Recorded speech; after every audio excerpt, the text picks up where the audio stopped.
Kiddushim 6. Donc, on prend Baïr Rav Shimon, la dernière ligne. Tête Amoud Aleph. Non, t'es Achet Amoud Bet. Non, c'est bon, là. D'accord? Baïr Rav Shimon, la dernière ligne. Baïr Rav Shimon Ben Lakish. Rabbi Yesh Lakish. Shtar Irousin. Quand vous savez qu'on peut épouser une femme de 3 manières. Ou avec de l'argent, ou avec un shtar. Un shtar, c'est un document où il est écrit dans le document Are at Mekoude Shetli. Shtar Zou, Kedat Moshe Israël. Arrête Mekoude Shetli. Et que 2 témoins voient que tu donnes le shtar.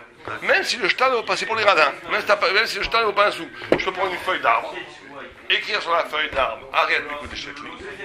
Donner cette feuille d'arbre devant 2 témoins à une femme, c'est mon épouse. Hein, si tu veux faire ça, tu ne vas pas payer, tu fais ça. Tu ne veux pas acheter de bague, tu fais, je crois que ta canale va apprécier. Tu lui dis comme ça. Je vous rappelle, je suis en plein cours. Tu comprends? Tu lui dis, attends, ça, c'est terrible ce téléphone. Et donc tu peux faire aujourd'hui plus personne ne fait ça. Je crois que les Chabad font ça. Non, grave erreur de ne pas faire un ben Torah comme toi. La Ktuva, ça ne fait pas le mariage. Ça c'est rien la Ktuva. La Ktuva, c'est le contrat de mariage. Qu'est-ce que l'homme doit à la femme, ce que la femme doit à l'homme. C'est un contrat financier. C'est un contrat financier. Ah, simplement financier. Exactement, la Ktuva, c'est pas ça qui fait le mariage. Ce qui fait le mariage sur la Choupa, c'est de lui donner la bague. Tu dis, arrête Bekoud de Chetli, elle devient ta femme. Alors la Ktuva, tu es obligé, la Gemara dit, Ishab le Ktuva, Ke Zona ou Ke Nida. Ça veut dire qu'elle est comme une Nida, il faut absolument qu'il y ait une Ktuva. Mais la Ktuva, c'est la garantie des devoirs que l'homme a par rapport à la femme, mais c'est pas du tout ça qui fait qu'il y a un mariage. Vous comprenez? Par contre, on peut faire un shtar, que personne ne fait aujourd'hui, où dans le shtar, j'écris Are Ad Mekoud de Chetli, 2 témoins signent. Je prends ce shtar, je la donne devant 2 témoins, elle est mariée. Donc si vous êtes en prison, vous voulez épouser une femme, vous n'avez pas un sou. Et vous voulez que ce soit votre femme. Vous êtes en prison, vous êtes dans les camps. Il y a 2 juifs qui sont 2 témoins, qui diront je veux marier avec elle. Pas de problème, mais j'ai pas d'argent. Le rabbin vous dit c'est pas un problème, prenez un caillou, écrivez sur le caillou arrête Mekoud de Chetli, c'est un shtar. Tu la donnes devant 2 témoins, c'est ta femme, autant que l'argent. De nos jours on ne le fait pas, je ne sais pas pourquoi. Je ne sais pas pourquoi on ne le fait pas. Parce qu'on a pris le Kiddush Kesef. C'est vrai que la halakha, c'est un des. Tu n'as pas besoin de faire les 3. Tu peux marier ou avec le. T'en fais 2 sur 3. Non, parce que le billat, tu ne le fais pas, puisqu'il n'y a pas de témoins. Je fais Yehoud. Oui, Yehoud, c'est les Sfarad ne font pas Yehoud. Ah, il y en a qui le font. Oui, mais les Sfarad ne font pas Yehoud, c'est Ashkenaz Yehoud. Mais, d'accord?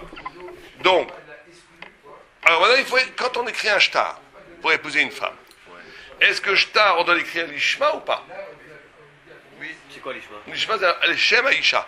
Est-ce que le sofer, il doit savoir pour qui il écrit le shtar? Si on prend un shtar déjà établi qu'on écrit. Voilà, est-ce que ça marche ou pas? Vous savez que pour les Gittin, il y a écrit les 4 tavla Sefer Kritus.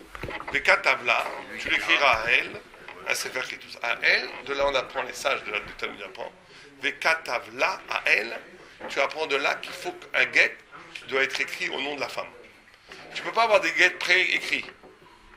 Il faut écrire le guet, le sofer doit écrire tout le guet. Sinon, c'est pas bon. Il faut qu'il sache pour qui l'écrire. Quel homme divorce, quelle femme divorce. Si tu écris, si tu trouves un guet, tu t'appelles Shimon Ben Soussan, et ta femme s'appelle Rachel Boutboul, et que tu as un guet que quelqu'un a déjà utilisé, qui a le même nom que toi, et sa femme a le même nom que toi, tu lui donnes devant 2 témoins, tout dans la règle de l'art, elle n'est pas divorcée. Il faut que le guet soit écrit au nom de la femme. Ça s'appelle les Shem Isha, l'Ishma. L'Ishma. Ça s'appelle l'Ishma. Maintenant, la Gemara pose la question, est-ce que, de la même façon qu'un guet doit être l'Ishma, est-ce qu'un shtar Iroussim doit être l'Ishma? Ça, on ne sait pas. Alors, c'est quoi les problèmes? Pourquoi est-ce qu'il devrait être l'Ishma? S'il n'y a pas de source dans la Torah, pourquoi voudrez-vous qu'il soit l'Ishma? Asbaïr, Rabbi Shimon ben Laki, il a posé un problème. Shtar Iroussim, chez Kadvo, chez l'Ishma, Mao. Qu'un shtar Iroussim qui n'a pas été écrit l'Ishma, qui n'a pas été écrit pour la personne. Pour la personne. Est-ce qu'il est bon ou pas? Mao. Avayot leitzia mekashinan, mais est-ce qu'on fait avayot avec le mariage? Avaya, c'est le mariage. Les yetziot, c'est quand elle sort du mariage, c'est le divorce. Makishinan, est-ce qu'on fait un lien Est-ce qu'il y a un Ekesh? Un Ekesh, ça veut dire... d'où est-ce qu'on apprend que Shtar, on peut épouser une femme? On l'apprend de Get. On l'apprend de Get. Donc, si tu l'apprends de Get, peut-être que tu apprends aussi les lois qui sont inhérentes au Get, qu'il faut que ce soit l'Ishma. D'accord? Ma Itzia, tournez la page. Baïnan l'Ishma. Quoi, Itzia, il y a besoin d'un Ishma. Af Avaya, Baïnan l'Ishma. Est-ce que, donc, dans ce cas-là, oui. De la même façon que quand tu utilises un document, un shtar, pour divorcer une femme, il faut qu'il soit l'ishma. De la même façon, quand tu épouses une femme avec un shtar, il faut qu'il soit l'ishma. En son nom. Oh, Odinma, ou peut-être. Non. Avaya, les Adade Makshinan. Ou peut-être qu'on va faire un lien, pas entre la Avaya et la Itzia. La Avaya, c'est le mariage. La Itzia, c'est la sortie, la divorce. Est-ce que tu vas faire un lien, une comparaison Makshinan, ça veut dire un Ekesh, entre la rentrée et la sortie? De la même façon que la sortie, il faut que ce soit l'Ishma. La rentrée, elle doit être l'Ishma. Ou bien tu vas faire, non, un Ekesh entre les deux formes d'entrée. Donc, est-ce que ça veut dire rentrée et sortie ou pas? Sortie, c'est divorce. Entrée, c'est mariage. Tu entres dans le mariage, tu sors du mariage. Donc, si on fait un Ekesh entre la rentrée et la sortie, on va dire quoi? De la même façon que la sortie, il faut un lishma. Gamme la rentrée, il faut un lishma. Si tu fais un Ekesh entre les entrées, quelles sont les autres façons de marier et d'épouser une femme? Bia et Kesef. Kesef, il a besoin d'être lishma? Qui ça? Kesef, il a besoin d'être lishma? Non, c'est Non? un acte. Non. Tu donnes l'argent, il ne faut pas fabriquer l'argent pour la femme. On ne demande pas de fabriquer une bague pour la femme. Bia. Bia non plus. Ah, tu ne fabriques pas une bia de toute façon. Donc Non, peut-être de faire la bia, l'ishma. Non, les Shem Kiddushin, bien sûr, on ne parle pas de ça. On parle que l'objet doit être fabriqué pour la femme. D'accord. Ça va être nominatif, c'est elle. Est-ce que c'est désigné pour C'est sûr que quand on demande une bague, s'il n'y a pas une halakha qu'on va dire au joaillier, faites cette femme pour madame un tel. Et attention, sinon c'est pas caché. Tu peux acheter une bague à un goy. Ça marche pas. Il n'y a pas besoin. C'est-à-dire qu'une bague qu'on lui donne à elle, on peut aussi bien la donner à n'importe qui. À n'importe qui. Donc si tu fais le Ekesh entre le Havaya et le Havaya, c'est-à-dire les deux formes d'entrée en mariage, de la même façon que Kesef n'a pas besoin d'Ishma, alors non plus, ça n'aurait pas besoin d'argent, de l'Ishma. Donc si on fait le Ekesh entre Itzia et Havaya, il faudra l'Ishma. Et si on fait le Ekesh entre Havaya et Havaya, il n'y aura pas besoin d'Ishma. Vous avez compris ou pas? C'est quoi Havaya? C'est l'entrée et le mariage. Sur le mariage. Qu'est-ce que c'est Itzia? La sortie. La sortie. Il y a deux possibilités de Ekesh. Ou entre Havaya et Itzia. C'est quoi Havaya et Itzia? Comment on fait? Quel serait le Ekesh de Havaya et Dans Itzia? le divorce, il faut un De la shtar même façon lishma. qu'il faut un lishma pour la sortie, Pourquoi est-ce qu'il faut l'Ishma? De quelle façon il faut l'Ishma pour la sortie? Faut le get. pour le get, il faut que Il faut le que le get get soit soit écrit. destiné à son nom, à lishma. Donc, de la même façon, De la même façon, pour la rentrée, il faut que soit le nominatif, shtar en fait. il soit nominatif. non, non, mais c'est sûr qu'elle a le nom, ça, c'est pas un shtar. Il faut que même ce nom soit été écrit avec la conscience que c'est pour elle. Il faut que le sofer, quand il écrit Léa Badrachel, il sache de quelle Léa Badrachel on parle. Il faut qu'il écrit pour cette Léa Badrachel. Il ne peut pas écrire Léa Batrachel s'il a jamais. Non, il ne peut pas faire un shtar, il ne peut pas faire 10 shtar Léa Badrachel, 30 shtar Sarah Batrivka. Non, il dit voilà, comment vous appelez? Moi j'en ai un, ça marche pas. C'est aussi nominatif. Mais il faut qu'il écrive vraiment. Il faut qu'il écrive en sachant que c'est pour elle. Voilà, ouais. Au Beddin, vous arrivez, j'imagine, j'ai jamais été, mais vous arrivez, ils vous regardent, c'est pour qui, ils vous demandent le nom est. 3 heures, 4 3 heures. heures, ils écrivent le 3 shtar. heures. Donne-moi tous vos noms, il faut donner tous les noms et tout. 3 heures. J'ai pris ça tête, hein, les. Alors qu'aujourd'hui, une grosse activité du Beddin, c'est le divorce. C'est surtout ça. Il y a 7 par jour. Non. 7 par jour. Si on m'a dit 7 par jour. Parce que les gens, pour un oui, pour un non, on a donné trop de liberté. Ça va pas, bon, ben je dis bon, je me casse. Voilà le leitmotiv des femmes d'aujourd'hui. Ça va pas, c'est mauvais. Et comment on peut quitter un beau gosse comme vous? Ça ne peut pas exister. Ça n'existe pas. Donc maintenant, d'accord? Donc maintenant, la question est comme ça. Est-ce qu'on fait le Ekesh entre la Havaya et la Itzia? D'accord? De la même façon que la Itzia doit être l'Ishma, la Havaya doit être l'Ishma. Ou est-ce qu'on fait un C'est bien Ekesh? Ekesh d'abord. Ekesh, alors tu fais un rapprochement. Un rapprochement, d'accord. Le rapprochement entre l'entrée et la sortie. Voilà. D'accord. Il y a dans la Torah une des techniques d'interprétation, c'est ce qu'ils appellent le Ekesh, ça veut dire que comme les deux sujets sont liés, ou bien par la localisation, les deux psukim sont l'un à côté de l'autre, ou bien par le sujet.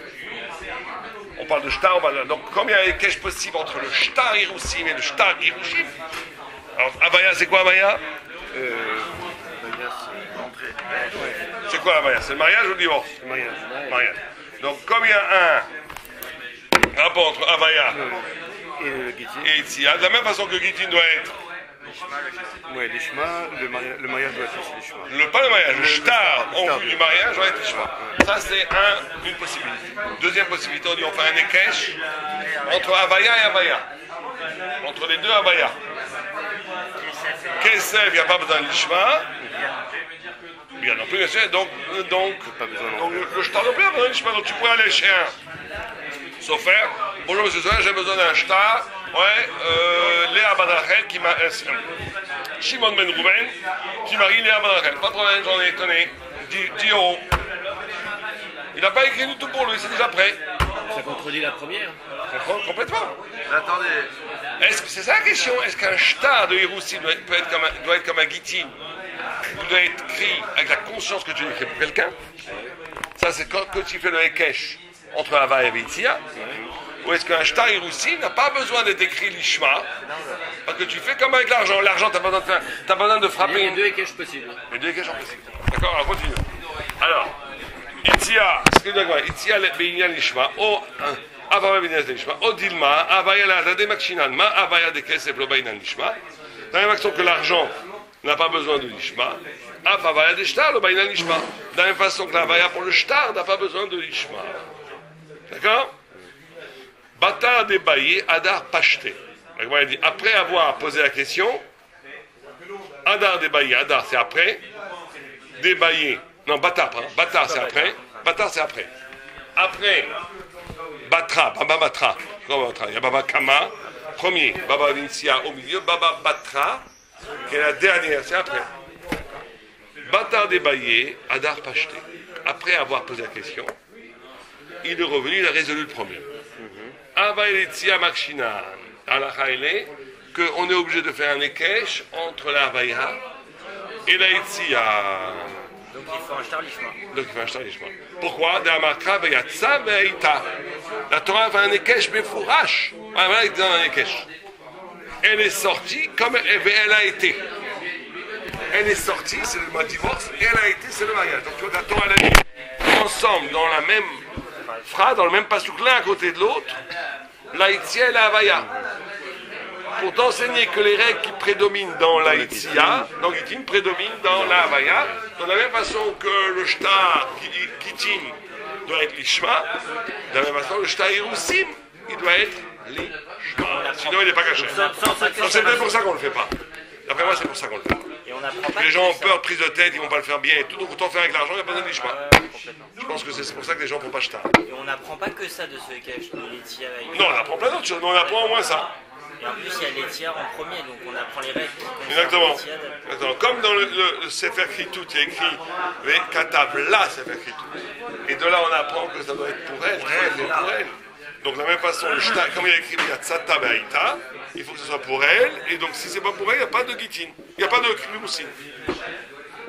Donc, si vous écrivez un shtar pour épouser, il faut l'écrire pour elle. alors attendez maintenant à Saint-Paul, ils vendent des kitoubot tout prêtes. Il y a juste à mettre les noms, la date, etc. Ouais. Elles sont pas valables. Réponds-moi ce qu'on a dit il y a une demi-heure. Même pas, il y a 10 minutes. Pour la vie, non. Réponds-moi. Elles sont valables. Elles sont valables. Ouais, réponds-moi toi-même. Parce qu'elles. Ah oui, parce que tu vas ajouter son nom à elle. Oui, alors. Non, mais j'ai son nom marqué, c'est bon. Pourquoi? Vas-y, pas toi. On l'a dit il y a 10 minutes. Qui c'est qui peut répondre à ces questions? C'est quoi la question? C'est quoi la question? Il dit les Ktubas, elles sont prêtes. Comment ça se fait? Tu vois, c'est pas un shtar de mariage. Exactement ce qu'on a dit au début. On l'a dit il y a 10 minutes, t'as dit ah bon? Une Ktuba, c'est pas un shtar de mariage. Un Ktuba, c'est un business Ah, entre c'est un elle et business lui. d'argent, oui, j'ai compris. C'est pas ça qui fait le mariage. Ce qui fait le mariage, c'est la bague. Pourquoi les gens ils disent ça? Hein? Alors pourquoi les gens insistent pour Il faut une Ktuba, parce qu'il y a écrit que le mariage sans Ktuba, c'est un mariage, mais c'est comme une zona. Ah, d'accord. C'est comme une prostituée. T'as envie de vivre avec une femme prostituée? Pas du tout. Donc, on dit que c'est comme une nida.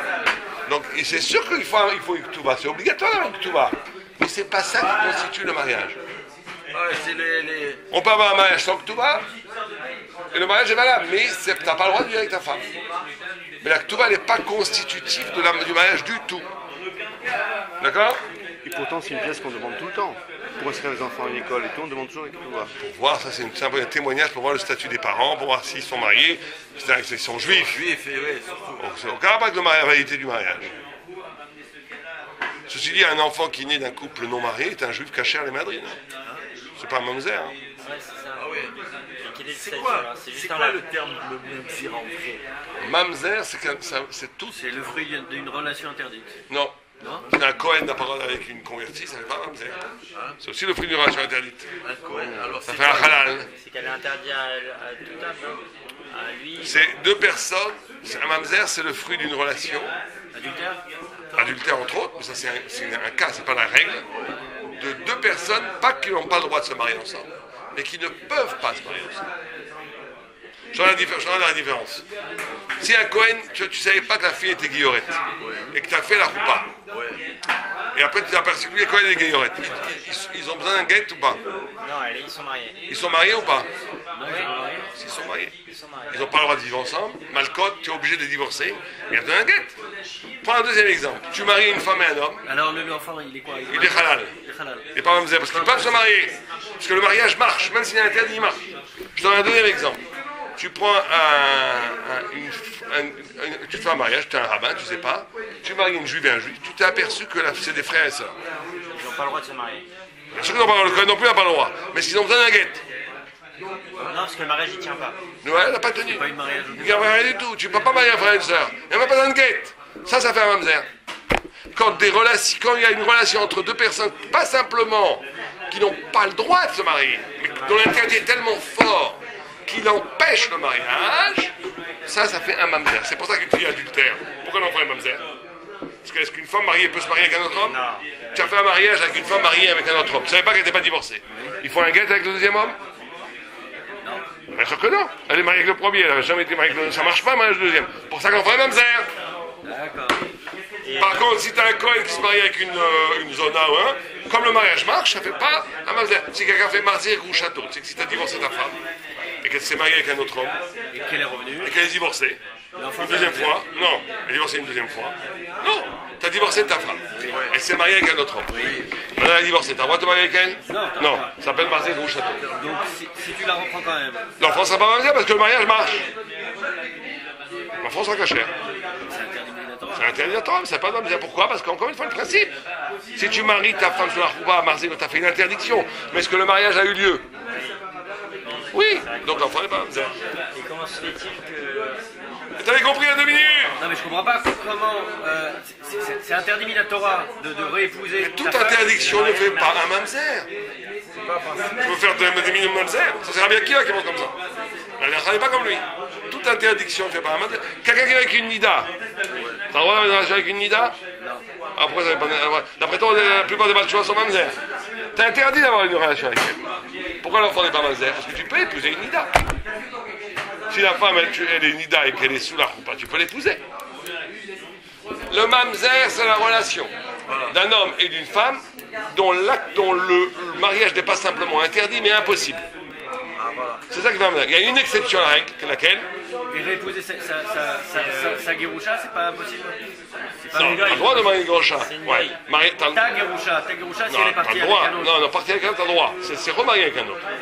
Si elle a couché avec 1000 hommes, après ton divorce, tu peux la réépouser. Tu peux l'épouser. Ça m'a choqué cette histoire, justement. Tu peux l'épouser. C'est que si elle s'est remariée avec un autre homme et qu'elle a divorcé, t'as pas le droit de l'épouser. Regarde l'exemple. Et si elle a eu des rapports avec nous, Après, il n'y a pas de problème. elle a le droit de la réépouser. Oui, C'est pas possible. ça m'a choqué. Non, Si elle a une relation avec un homme, le type Tu peux marier? Un speed la fille, devant 2 témoins avec Kylian, t'es prêt? Moi, quand les gens commencent à me dire que moi je connais ça par cœur, je parie. Mais speed la fille. C'est Roya qui m'a dit ça. Je Que dis, quoi? C'est-à-dire, voilà, par exemple, moi je suis marié avec une femme. J'ai divorcé. Elle a été avec 10 hommes. T'as le droit, J'ai le droit de la remarier. Bien sûr. Par contre, si elle a eu un rapport avec un autre. Pas parce que t'es marié avec elle, hein? Non, en dehors du mariage. C'est-à-dire. Si t'as eu, une fois que si, tu l'as alors divorcé, écoute bien, une fois que tu l'as divorcé. écoute bien. Si elle a eu une relation avec un autre homme pendant que t'es marié, Oui, d'accord. elle est interdite, volontairement. Si après le divorce, Elle a eu une relation avec 100 hommes. Sans se marier. Sans se marier. marier. Elle est permise au premier mari. Tu peux la reprendre. Par contre, si elle s'est mariée avec un autre homme, même s'il a divorcé après, tu ne peux pas te marier, ça s'appelle Marzir Grouchato. Mais Marzir Grouchato, c'est que si elle se marie, pas si elle va avoir des relations sexuelles. Elle est libre après que tu l'en mettes. C'est vrai que c'est Tu dur. veux de la vite? Tu veux de la vite? Tu veux? Non, c'est bon, je l'ai appris. Je ne savais pas. Ah, d'accord. C'est clair? Et juste sur le- Donc l'exception à cette règle, que le mamzer, c'est la relation, c'est le fruit d'un couple qui non seulement est interdit de marier, mais impossible de marier, c'est le goy. Un homme qui a une juive qui a été avec un goy. Tu maries un juif avec un goy. Tu peux pas, il n'y a pas de mariage. Donc tu devrais logiquement faire un mamzer. Ouais. Or d'ailleurs, la Gemara est plein de vues qui pensent que le père goy, mère juif, en fait un mamzer. Plein de vues comme ça. Enfin, les juifs, la mamzer est juif. On ne parle pas de juif ou pas ça, juif. c'est une exception. On parle est-ce qu'il est mamzer ou pas. Donc la halakha, elle n'est pas comme ça. Elle est comme la minorité des vues de la Gemara qui n'est pas mamzer. Pourquoi?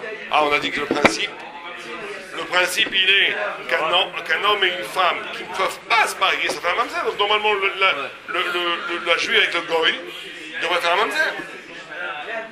Qui ne peuvent pas se marier. La Gemara, elle répond, d'après cette vue-là qui est à halakha, que c'est simplement quand ils ne peuvent pas se marier entre eux, mais qu'ils peuvent se marier avec un autre juif. Mais là, comme ce gars, il peut se marier avec aucun juif, ça ne rentre pas à la catégorie ne peuvent pas se marier. Quand on dit qu'on doit, toi, tu peux pas te marier avec ta sœur, mais elle peut se marier avec quelqu'un d'autre. Ça fait un mamzer. Mais quand toi, tu peux pas te marier, quand la fille, elle peut pas se marier avec un goy, mais que le goy peut se marier avec personne d'autre, il n'y a pas de mamzer. C'est comme ça. C'est clair? Et celui qui naît d'une relation hors mariage, c'est juste un lâche. Aucun problème. Il n'est pas Ok, misère. lui il a rien, mais c'est Il a rien. Il n'est pas même. L'interdit, c'est snout, c'est tout. c'est un lâche. Ça dépend pour Rambam, c'est un Hamla. Pour le Rava, c'est même Mouta, c'est une Pidegesh. Le Rava dit, t'as le droit d'avoir une maîtresse? Le Attitré? statut du gosse, On peut pas le dire ton truc, il y a des vues comme ça. le statut du gosse. Donc, Kachan et Méadrine, aucun problème. Doit-elle but la maîtresse juste pour se détendre? On sait rien. C'est vrai, là, on fait pas un comme ça, on a une vue comme ça. En tous les cas, c'est pas, ça met pas du tout en cause la légitimité de l'enfant. L'enfant est cachère. Traduction de Marzir au château. Hein? La traduction de Marzir au château, c'est quoi? Comment on traduit? Marzir Gouchato qui reprend sa divorcée. Marzir, c'est reprendre sa divorcée. Mais si on parle, maintenant, elle parle de Marzir Gouchato, elle parle d'une Goucha qui s'est mariée avec un autre homme. Et là, t'as pas le droit de la reprendre. Moi, j'ai un copain qui est divorcé, sa femme s'est remariée avec quelqu'un d'autre. Elle a dit, ils vont se remettre ensemble. Ils sont venus me voir, je lui ai dit, vous êtes exactement le cas de Marzir Gouchato. Malheureusement, vous ne pouvez pas. C'était comme des fous. Il n'y a rien à faire. Rien à faire, c'est fini. C'est fini. À moins que tu rends invalide le deuxième mariage. Il a essayé d'ailleurs. Tu essaies de voir si le deuxième mariage, c'est pas des bons témoins, tu essaies de rendre pas sous le deuxième mariage. Faille dans le. Mais bon, je crois pas, aujourd'hui, il y a plus. Ça, c'était bon il y a 20 ans. Aujourd'hui, les gens font attention. Heureusement et malheureusement, on va dire heureusement quand même, les gens font des bons mariages, mieux qu'avant. Mais ça restreint. Il y a énormément de mariages qui ont été faits il y a 20-30 ans qui n'étaient pas cachés. Ce qui a permis, comme il y a eu beaucoup de laisser-aller, ça a empêché peut-être des mamzers. Par exemple, les gens, ils se marient, si les témoins, ils font Chilou Shabbat. Ton mariage n'est pas bon. Ah, parce que s'il n'est pas. Ouais. Très souvent, tu prenais ton copain Paul pour être témoin, c'était un charlot. Et le rabbin à l'époque n'avait pas l'assurance de dire non, il faut que ce soit. Moi, je suis un terrible pour les témoins. Moi, je veux des chapeaux, je ne prends même pas des gens qui ont la télé chez eux. Quelqu'un qui a la télé chez lui, je ne le prends pas comme témoin. T'as raison. Je ne le prends pas. Quelqu'un qui joue au poker, un gars est venu, je lui dis tu joues au poker, il me dit ouais. Shalom Aleichem. T'as raison. Tu veux un bon mariage ou pas? Tu prends le meilleur. Le rabbin Shlomo Zalman Auerbach, il dit celui qui a la télé chez lui, il est chachou dans la rayotte. Oui, on voit des choses. Le problème aujourd'hui, c'est Internet. Le problème aujourd'hui, c'est Internet. Aujourd'hui, c'est même plus là. C'est pire qu'Internet. Il y avait pas. Qu'est-ce qu'on va faire avec Internet? Donc après, tout le monde est suspect. Ouais, mais Internet, il faut y aller sur le site implanté. Ouais, c'est ça. C'est ça. Internet, tu peux tomber dessus sur T'as des trucs, t'as des fenêtres qui s'ouvrent, tu veux les fermer, et tu veux fermer la fenêtre, et ça t'envoie sur le site. C'est le tueur. Ah ouais, c'est du. Non, mais ça t'est pas rajoute, c'est pas grave. Si tu veux faire, mais c'est bien. Mais si tu commences à regarder des trucs pas cachés, c'est un problème pour les doutes. Et aujourd'hui, il y a des gens avec des grands chapeaux jusqu'aux oreilles qui regardent des choses pas cachées. C'est un grand problème. Très grand problème. Enfin, Juste, j'ai pas compris, il m'a manqué quelque chose. Pourquoi dans le cas de la personne qui s'est remariée avec un autre homme, pourquoi elle ne peut pas se remarier avec le premier, puisque le mariage avec le deuxième Oui, c'est pas une question, personne n'a fauté. Personne n'a fauté. Mais je comprends pas. Mais la quoi, ça rentre en contradiction avec ce qu'on a dit tout à l'heure. que quoi? Que le type, s'il y a eu un divorce, qu'elle a connu d'autres hommes et qu'elle veut se remarier avec le premier, c'est possible. Et là, pourquoi dans le cas Parce qu'elle n'a pas sacralisé un rapport avec un deuxième homme. Tu ne peux pas te marier avec ta femme, alors qu'après avoir été ta femme, elle a été la femme d'un autre, et elle devient ta femme. Ça, c'est impossible pour toi. Bon, attention, c'est des choukim, hein. Le chien profond, tout ça, il faut comprendre. Mais c'est vrai que c'est intéressant à réfléchir. Alors, si elle a fauté 10 fois avec 2 hommes, c'est pas sérieux. C'est son problème entre elle et Dieu, pas avec toi. Il n'y a pas de trahison véritablement. Alors, pire que ça, d'ailleurs, une femme qui va avec un goy, alors qu'elle est mariée, bah, l'enfant n'est pas mamzer. Incroyable, mais vrai. Ça veut dire que. Alors, dites-moi Une fois, une fille est arrivée en larmes, elle m'a dit, je ne peux pas me marier, je suis mamzer. Je lui dis, mais racontez-moi votre histoire. J'ai découvert que son père était goy. Son père biologique. Je lui dis, toi, mamzer, elle dansait de joie, je crois. Donc, j'aurais demandé un chèque de 10 000 €, elle me l'aurait donné. Elle a raison, la pauvre. alors, une question. Grave. J'ai écouté William Smith à fit. Grave. Une personne avec qui on a vécu maritalement. Enfin, on a vécu sans être marié. Ouais. On s'est séparés, il y a eu des enfants, ou peu importe, n'importe quoi. Elle s'est mariée avec un autre homme. Ouais. Elle se sépare de cet autre homme. Est-ce que le jeu de droit l'épouser? Ouais. Pour la Sfaradie, c'est un problème. Avec elle, la première fois. Il y a certains Ashkénazes dans le Bet Shmuel qui dit que si quelqu'un vit maritalement, comme il y a un s'il était marié. soupçon de mari. Non, c'est un soupçon. Donc on demande un guet. Très souvent, la rabbanoute, il demande ça. Quand une femme peut se marier par la rabbanoute. Il dit avant ça, vous avez vécu maritalement avec quelqu'un? Il dit oui. Alors on appelle le mari l'ancien amant. On lui dit est-ce que vous voulez pas venir donner un guet? Les khumra s'appelle. S'il ne veut pas, on fait le mariage quand même. On n'empêche pas. Mais on prend cette khumra. Dans ce cas-là, peut-être qu'on prendra la khumra aussi de ne pas se remarier avec elle. C'est vrai. Mais c'est pour les Ashkenazes et les Sfarad, non pas cette khumra. Les Sfarad, leur compte le Mekhabé, il dit c'est znout. Ça ne vaut rien de marier maritalement. Même s'il y a des enfants. Même s'il y a 30 enfants. Ça va. Et donc elle pourra se remarier. Allez, on reprend. C'est clair? En tous les cas, le shtar doit être. Le shtar doit être l'ishma. On a appris que le shtar doit être l'ishma. Itma. Alors, kadvu l'ishma shelo midata. Est-ce que tu dois écrire le shtar en le sachant ou pas? Tu l'as écrit pour elle. Mais tu ne lui as pas dit qu'on lui écrivait un shtar. Est-ce que ça marche? Tu veux épouser une femme, tu viens à son frère, écris-moi. Il te dit pour qui? Pour elle. Tu la vois là-bas, elle s'appelle Sarah Badrachel. Je l'aime beaucoup. Je vais faire une surprise, donne-moi un shtar. Je vais mettre 2 copains et dit, tu dis à cette femme, tu fais la prendre des gens. Elle te dit, si tu m'aimes, toi, épouse-moi, imbécile. Il sort le shtar, là, voilà le shtar, il y en a 2 témoins. Et le point est, on va aller voir le rabbin, est-ce qu'elle est mariée? Non. Quand tu as écrit shtar, elle ne savait pas que tu écrivais le shtar. Est-ce qu'il y a besoin de son date, de son accord, quand on écrit le shtar ou pas? On a besoin de son date. Au revoir. Itma, kadvu lishma shelo midata Rava veRavina. Amre mekudeshet. Machloket.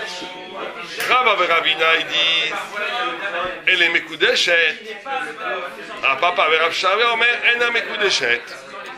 Donc on a ici une machloket entre 2 personnes. À la reine, elle n'est pas mekudeshet. Il faut le shtar. Il faut l'accord. Amara papa hema taimadidou. Vema taimadidou. Rapapa, je vais dire votre raison, je vais dire ma raison, on va voir qui c'est qui va avoir raison. Allez, bon, ça, ils vont donner les raisons. Et matin, il m'a dit d'où, je vais dire votre raison d'Ektiv Yetzia Vaïta, Makisha Vaïtia, Maïtia Lishma Shelomidata, Avanami Lishma Shelomidata, un guet. T'as pas besoin de l'accord de la femme pour écrire. Donc, comme on apprend comme la source, c'est guet. Tu peux pas être plus royaliste que le roi. La source de l'Ishma, ça vient d'où? Du guet. Du guet. Or, le guet, il n'y a pas besoin de la raison de la femme. Il n'y a pas besoin de l'accord de la femme pour écrire un guet. Alors pour le... Donc, à Calvert Romer pour le mariage, parce que tu apprends le mariage du guet.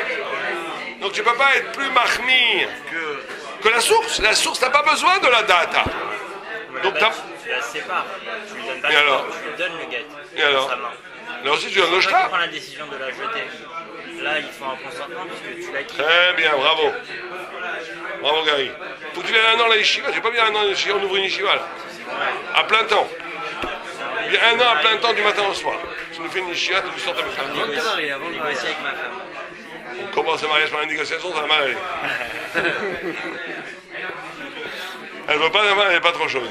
Si, non, mais à Paris, mais bien, je la laisse et que je parte en Israël. Non. Mais non, ici, on ouvre une yeshiva là, en novembre, ici. Mais tu viens au collège, quand même, on prend au collège. 1200 €, ça va, c'est pas mal pour commencer la vie. D'accord. Shalovidata, Avayanami Shalovidata. Vematamagidi, il dit, ah, ça c'est votre raison. Il dit, je connais votre raison. Pourquoi est-ce qu'on n'a pas besoin de l'ishma? Parce que vous la prenez de la source, et la source n'a pas besoin de l'ishma. Mais moi je vais te donner ma raison à moi.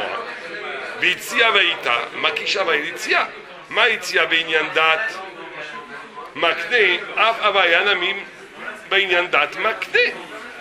Il dit, c'est très simple. Je suis d'accord avec vous qu'on apprend le divorce.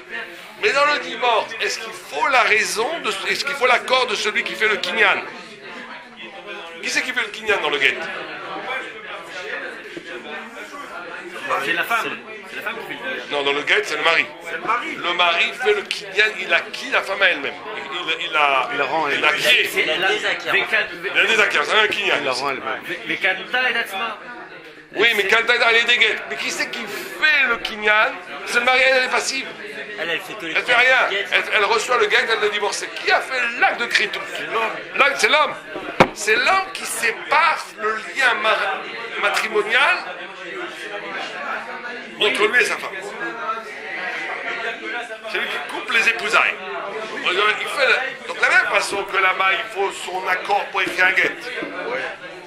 Parce que c'est lui qui fait l'acte, c'est lui qui fait le kit, c'est lui qui acquiert. Là, qui c'est qui acquiert dans la femme? Qui c'est qui donne? Qui c'est qui acquiert? Qui c'est qui est magné? Dans le Kiddushin. Dans la Kiddushin. C'est la femme qui se donne elle-même. Lui, il achète et elle s'achète, enfin, elle se vend. Comme il y a un connaît et un makné. Je t'achète une maison, je le connais. Toi, t'es quoi?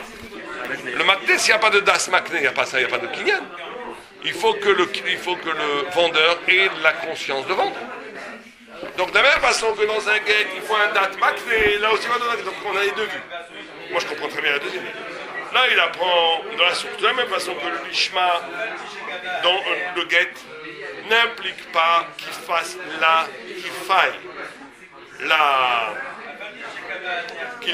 comment t'appelles ça? L'accord De la femme. de la femme. De la même façon, pour le shtaïroussim, comme on l'apprend de guet, ça n'implique pas l'accord de la femme. Ça, c'est une vue.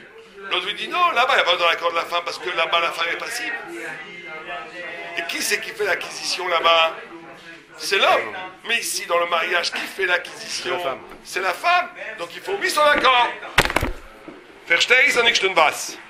Yo, très bien. Vous avez compris ou pas? C'est clair? Alors on y va. Oh. Donc Rav Papa il a été très fort parce qu'il a dit, il leur a dit leur sfara à eux, et il a dit le sfara à lui. Il a dit moi je comprends votre sfara, je vais vous le dire votre sfara. Il les a carrément, il les a presque nargués. Et j'ai dit je vais dire votre raison, je vais dire ma raison, hein, qui c'est qui a raison. Vous dites ça parce que on apprend de Guédé, qui n'était pas besoin de son consentement, mais vous faites une erreur, parce que là-bas, il n'y a pas besoin de son, elle fait rien, ici elle fait tout. Donc ici il faudrait oui son accord. Oh. Très bien. D'accord? On a vu ça. Métivé. On n'a pas une coucha. On ne sait pas encore sur qui. Métivé, c'est toujours une coucha. Otivé, c'est objection. Métivé, il faut l'apprendre. C'est un mot qui revient tout le temps. Il y a des mots clés de la Gemara que vous devez apprendre une fois pour toutes. Tekou, métivé. Tekou, c'est qu'on n'a pas résolu le problème. On a ibaillé. Ibaillé, c'est qu'on a un problème toujours envisagé sous deux angles. Comme là, on a dit ibaillé. Est-ce que. On a dit ibaillé ou pas? Ouais, baillé. Baillé rap. Vous savez qu'on peut voir comme ça, on peut voir comme ça. Bishlama, je suis d'accord. Si on va comme ça. Il y a une quarantaine de mots-clés qui reviennent tout le temps. Il faut absolument les apprendre par cœur. Un jour, si vous voulez, on fera la liste de ces mots-clés qui sont essentiels à la compréhension de l'agma. Parce qu'elle revient, c'est tout le temps. Donc, métivé, on a posé une couchia. En kodvim shtare irusim, Venisuim, et la Midachtem. Il y a écrit des fois, chez une Braïta. Or, à l'Amora, là on parle d'Amora, Resh Lakish, Ravina. On ne peut pas écrire un shtar et Iroussim, ça veut dire un shtar de mariage, Venisuim, ou bien de Nisuim, on fait aussi un shtar de Nisuim. Et la Midachtem, il faut que les deux soient d'accord. Les deux sont d'accord, bien sûr. C'est quoi la différence entre Nisuin et Hiroussin? Iroussim, c'est les fiançailles, c'est le mariage, le Kiddushim, et Nisuim, c'est la Choupa. Mais je ne vois pas pourquoi il y a besoin de shtar Nisuim. Qu'est-ce qu'il dit ici, Rashi?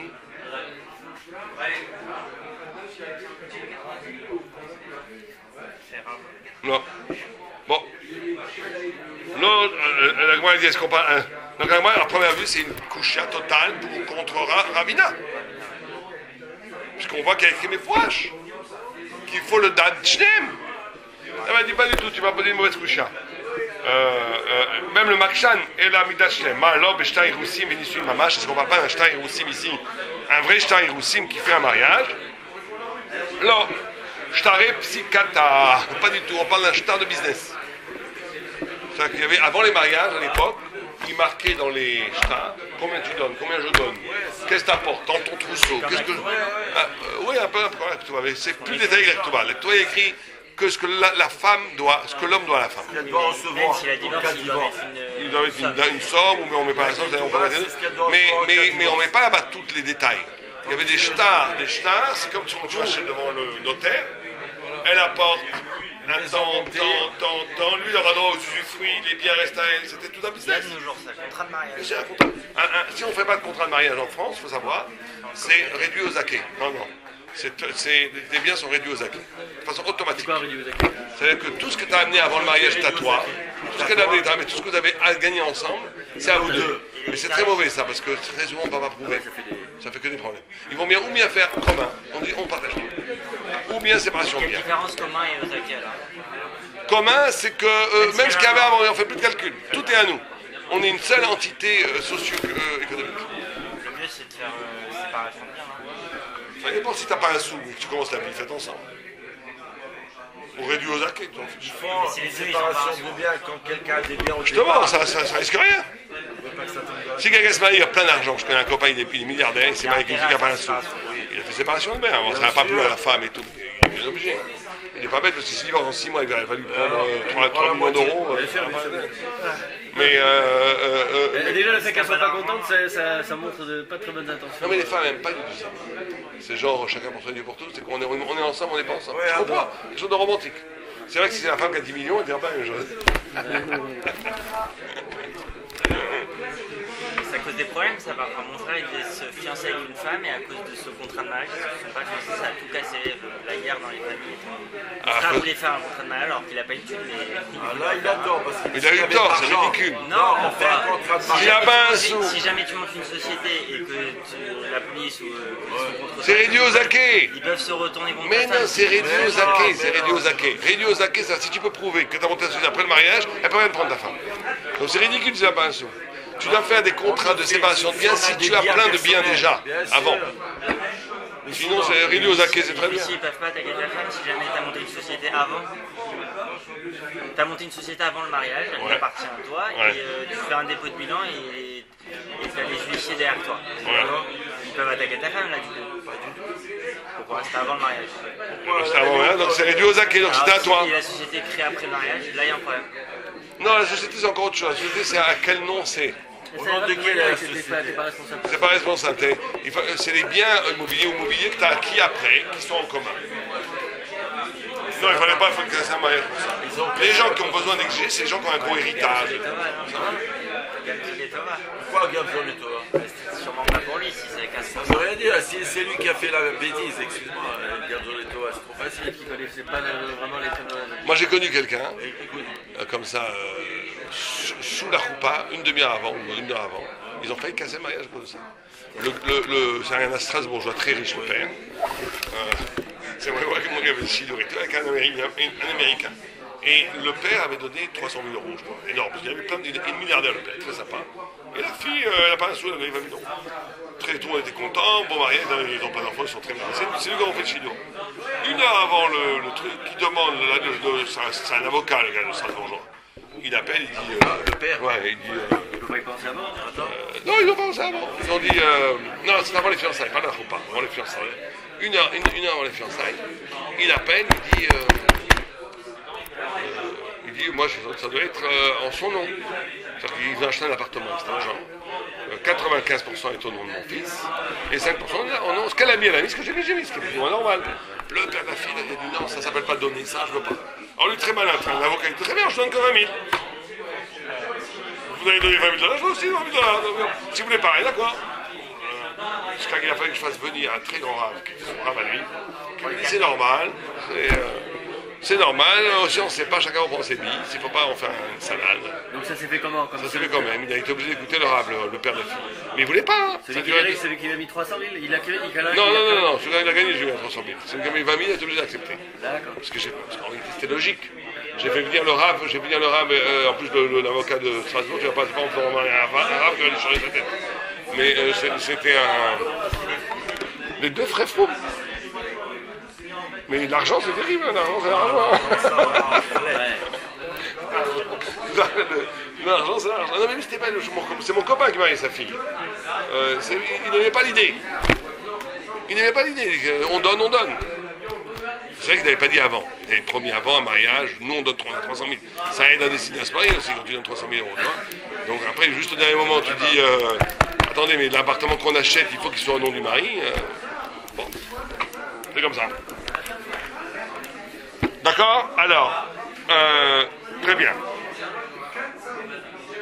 Donc il lui dit non, il ne s'agit pas d'un shtar Eroussim ici, de qui fait le mariage. Il s'agit ici d'un shtar business. Il s'agit ici d'un shtar business. Lo shtare piskata kederav gidel d'amar amar gidel amarav. Kama atanotel les binra karvekar les bitra karvekar. Combien tu donnes à ton fils? Combien tu donnes à ta fille? Combien comme ça. Amdu bekachu kanuhem em divrem aniknim be'amira. Ça c'est très bizarre. Fais attention, Gary. C'est des choses que quand tu t'engages, même par la parole, tu es obligé de donner. Si tu dis devant, même si tu n'as pas écrit le shtar, d'habitude il faut un shtar pour officialiser, pour rendre obligé. Mais si à un moment de la réunion des familles, tu dis nous engageons à donner 100 000 €, même si c'est pas marqué, après la tu es obligé de donner. La parole t'engage. La parole t'engage quand c'est pour un mariage. Et si le monsieur dit qu'il ne veut pas après? Il est obligé. S'il ne peut plus, on lui fait un bed-din, il se renvoie vraiment s'il ne peut plus. Il les doit. C'est comme n'importe quelle dette. Quand tu t'engages à donner 100 000 € à ton fils, ou bien toi, dis-moi, j'apporte une maison. Elle dit, moi j'apporte un champ. Moi j'ai un appartement à Paris qui rapporte 1 500 € par mois. J'apporte ça dans la corbeille. Donc si tout ça, elle est obligée. Elle ne peut pas dire après le mariage, non, j'avais dit ça, mais je veux que ces 1 500 € par mois, ils aillent dans un compte fermé en Suisse en cas où tu me divorces. Elle n'a pas le droit. Les usufruits, vous pouvez le préciser avant. Mais une fois que tout ce qu'elle a promis d'apporter, tout ce qu'il a apporté à promis, normalement, toute promesse, ça ne vaut rien. C'est voilà. Mais pour un mariage, ça vaut. Tout ce qui est, ça vaut. Une simple parole, hein. J'ai un roi, faites attention, vous avez encore des enfants mariés? Oui. Non, mais c'est bien, c'est très bien. Je trouve ça très bien que la parole engage. On parle dans le mariage engage. C'est une règle de morale en fait. Non, justement. Normalement, il y a 4 niveaux dans la parole. Il y a un niveau, c'est quand tu donnes la zdaka. Quand tu donnes la zdaka, tu es obligé de donner, mais c'est à parler, parce qu'on crie Amirato les Gavoa, Kemisirato les idiotes. La parole pour la hauteur, pour la zdaka, c'est comme si tu avais donné la main. Amirato les Gavoa, Kemisirato les idiotes. Tu es obligé de donner. Ah, tu dis que j'ai que parlé. Il n'y a pas de parler. C'est un peu ton argent, c'est comme si tu avais déjà donné. Après, il y a si c'est pas la zdaka ou le Ekdesh, il y a entre toi et un homme. Si tu n'as pas soulevé l'objet, tu as juste donné de l'argent, tu peux dire rends-moi l'argent. Tant que tu n'as pas soulevé l'objet. C'est pas mobilier, hein, pas immobilier. Immobilier, l'argent achète. Mobilier, tu veux dire rends-moi l'argent. Par contre, Yagmar dit celui qui fait ça, il a le droit de le faire. Et il tombe sur la malédiction de Mishépara. Yagmar dit celui qui a fait payer le dor à Maboul, la génération du Maboul, maudira cet homme-là parce qu'il a repris son argent. D'accord? Troisième cas de figure, t'as ni soulevé ni donné l'argent, et t'as promis que t'achèterais quelque chose. Oui, réservez-moi ça, je passe t'en prendre tout à l'heure. En attendant, t'as vu quelque chose de mieux. Oui, tu te laisses tomber. Hein? Tu procures une certaine joie au vendeur. Ouais, quand même, tu t'es engagé, t'as dit je viens le prendre, mettez-le-moi de côté. T'arrives pour le prendre, tu vois moins cher ailleurs. Oui, tu trouves autre chose. Là, tu as le droit, bien entendu, de revenir encore plus, parce que t'as pas donné l'argent, mais là, t'as pas la clala. Mais la Gemara, elle rentre ça dans la catégorie l'on noir roi chachamim mimo. Les sages n'aiment pas qu'on fasse ça. C'est pas moral, hein. Ça c'est moral. Sauf s'il revient à s'excuser, par exemple, il dit à la Non, caissière, même. Ça c'est le niveau moral, ça c'est ce qu'on va vivre. Mais avant ça, avant le niveau moral, il y a des niveaux de clala ou des niveaux d'obligation quand tu as soulevé l'objet. Il y a une histoire pire que ça. Il y avait une fois quelqu'un qui priait. Il y avait un vendeur devant lui. Il lui disait Shema Israël. Il lui dit combien ça vaut? D'un coup il voit qu'il fait Shema Israël. Il lui dit 100 euros, 1000 euros. Il répond pas parce qu'il fait Shema Israël. L'autre il croit qu'il répond pas parce qu'il veut pas. Il dit bon allez d'accord, 900 euros. Et lui quand il a dit 900 euros, il a dit je vais l'acheter à 900 euros. Mais l'autre il continue, il continue 800 euros. Bon, allez, je te le fais 600. 500 au dernier prix. À la fin il sort 900 euros. Il lui dit mais je t'ai dit 500. Oui mais quand tu as dit 900 j'ai accepté déjà. Je ne veux pas te voler, je te donne 900. Au niveau, Ça c'est la Gemara. ça c'est la C'est un rame dans la classe. Gemara. Ça c'est la classe. C'est la classe. Un autre, au contraire, il était content, il a gagné 400 euros. Exactement. Ça, c'est la classe le plus haut niveau de moralité. Ça, mais c'est moral. Après la halakha, t'es pas obligé du tout. Voilà, tu peux prendre à 500 euros. Mais c'est des niveaux moraux. Mais au niveau du halakha, dès que tu as donné l'argent, tu rentres dans la classe de Mishépara. Et dès que tu as soulevé l'objet, tu es obligé de le prendre. Même si tu n'as pas donné l'argent, tu es obligé de payer. Dès que tu as dit d'accord, je l'achète, je le prends, je vous paierai plus tard. Tu peux pas dire non, j'ai décidé de ne pas le prendre. Mishépara, T'as pas- c'est seulement si on t'as parle pas- entre juifs et t'as juifs, pas encore hein. levé l'objet, Mishépara. Mishépara, t'as donné l'argent, mais t'as pas le soulevé l'objet. Il y a eu consentement mutuel. Bien sûr, t'as donné l'argent. Donc, et là, il y a Mishépara des deux côtés d'elle. Que ce soit le vendeur ou l'acheteur qui renonce, c'est ça l'intérêt. D'accord? On va arrêter là. Ouais, on va arrêter là, on va ça. Allez mes amis, Koltou. Coltou, merci beaucoup. Alors moi je reviens dans 2 semaines si vous voulez.